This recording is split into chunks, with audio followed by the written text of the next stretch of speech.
Well, today I want to talk to you about Almost an Angel. But before I do, why don't you hit that subscription button and the little notification bell so that you don't miss any of our future reviews. Almost an Angel, which came out in 1990 and bombed at the box office. So if it bombed, why am I reviewing it? Well, because it didn't bomb because it's a lousy movie. It bombed because it just didn't connect with audiences at the time. It's written and stars Paul Hogan and Paul Hogan's wife at the time, Linda Kozlowski, who's also in this. Well, Linda was not so well received from Australians, so in Australia that was a reason for it not to do so well. And in America, I think they were all wanting and expecting the third Crocodile Dundee type movie, and that's not what this is. So it just didn't do so well. But it is a wonderful movie. In fact, I would describe this as the best secular Christian movie ever made. I know, sounds weird, because it really is a Christian tale. Well, what is the tale? Well, the tale is about a small-time crook, Terry Dean, played by Paul Hogan, who becomes convinced that he's an angel. Well, almost an angel, as he's on probation. He believes this because he's had a traumatic near-death experience, although Terry believes that he actually did die and met God, who just happens to be played by Charlton Heston, who looks exactly like he looked in the Ten Commandments. But he does believe he died and went and saw God, and that God sends him back as an angel after calling him a scumbag.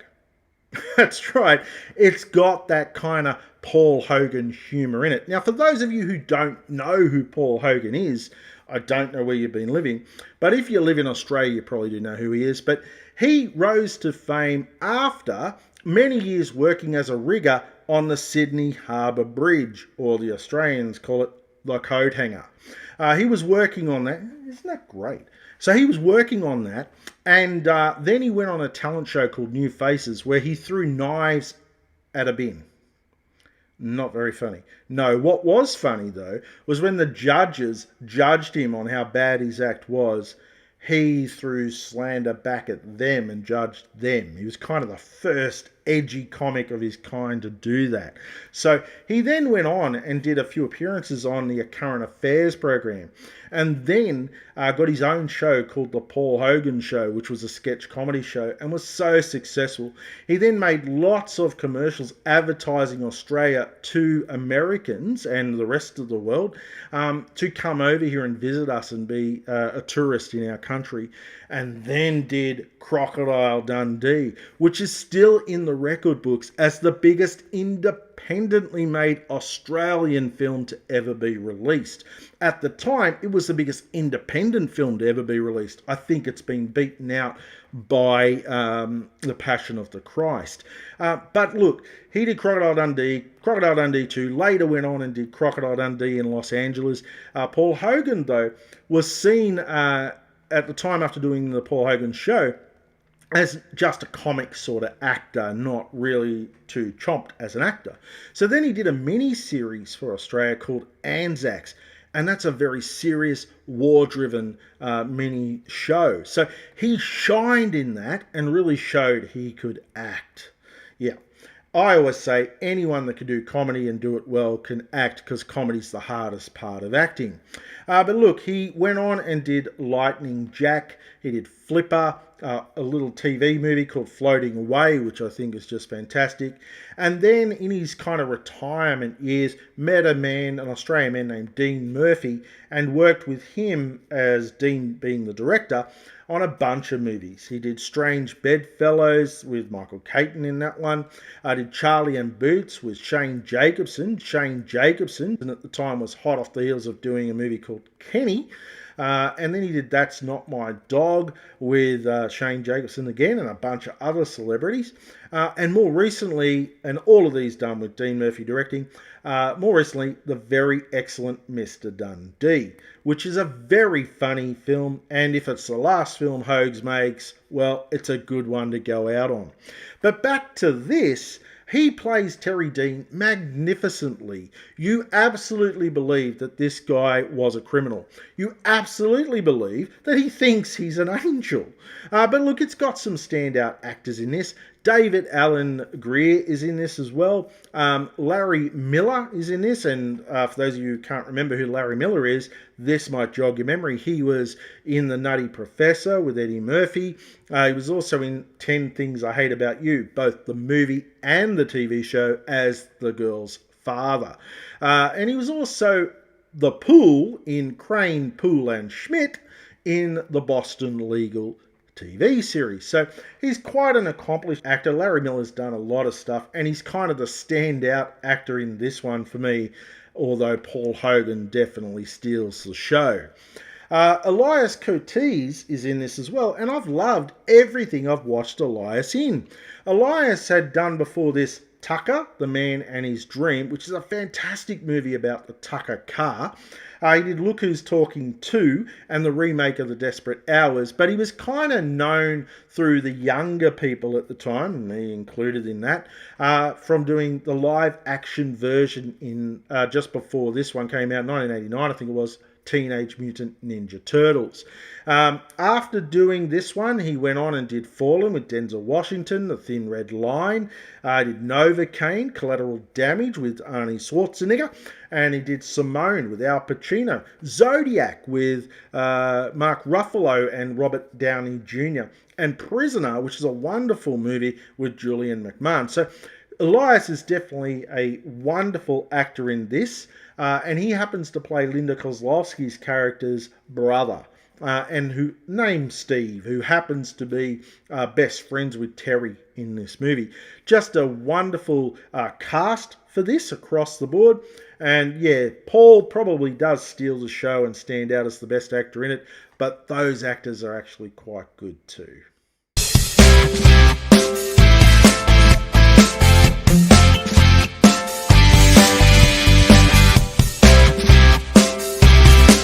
Well, the director of Almost an Angel is John Cornell. Now, John had obviously directed with Paul Hogan in The Paul Hogan Show. I say obviously because the two were best mates, and John was actually Paul Hogan's manager.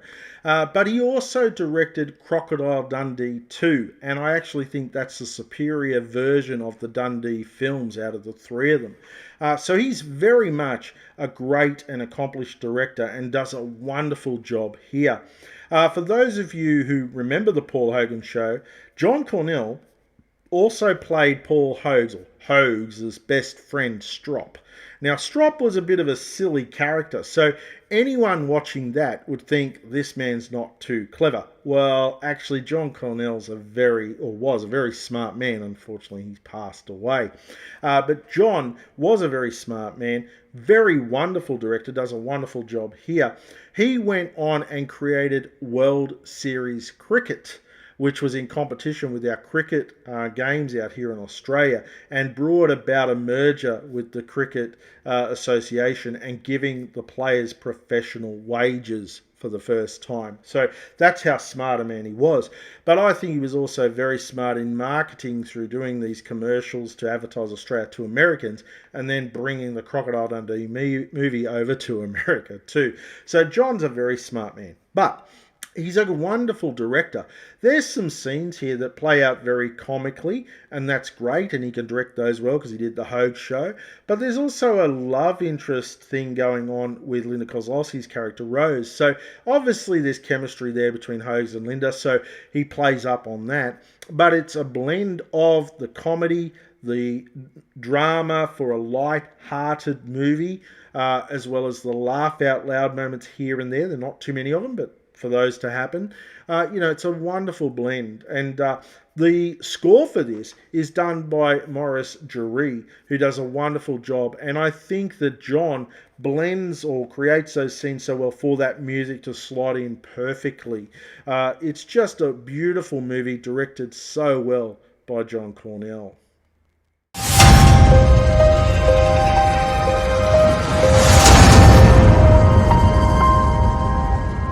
Well, it really is a wonderful movie, Almost an Angel. It's just wonderful. It's got little light-hearted moments to laugh out. It's not the laugh-out-loud comedy that the Crocodile Dundees were, but it's definitely an engaging film and what tells a wonderful coming-of-age as a Christian type story with the angel element. And the angel element actually plays out in this too, whether he is an angel or not. That remains to be seen. Well, you can watch the movie to find that answer out. Now, before you think Paul Hogan shouldn't write something like this, he kind of does in the first Crocodile Dundee movie. There's some wonderful throwbacks and lines to God. One in particular, he says, yeah, I read the Bible once. I read about the apostles. You know, they were fishermen, just like me.